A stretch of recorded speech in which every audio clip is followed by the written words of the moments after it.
নবী যখন চোখ খুলে বলেছেন আলী, ডাকলা না যে ইয়া রাসূলুল্লাহ, আপনি আরাম করছিলেন। আমার নবী হাত তুলে বলছেন, আল্লাহ, আলী তোমার এবং তোমার রাসূলের আনুগত্যের মধ্যে ছিল।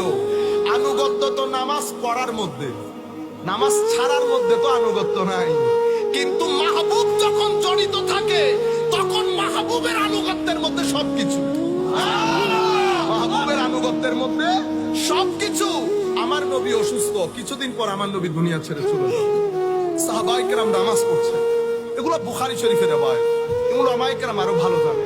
আমার নবী বিছানা থেকে উঠে চাদরটা সরিয়েছেন দেখার জন্য। সাহাবায়ে কেরাম ট্রেনিং তো, আমার নবী পুরো ব্যবস্থা করে গেছেন কিভাবে কি করছে।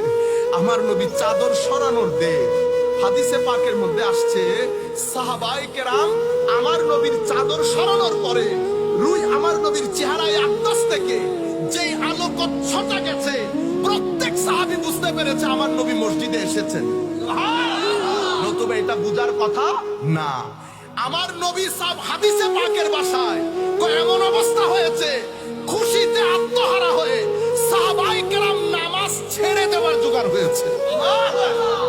সাহাবায়ে কেরাম এত কিছু করছে নামাজের মধ্যে, ইমামের দৃষ্টি নবীর দিকে, মুসল্লির দৃষ্টি নবীর দিকে।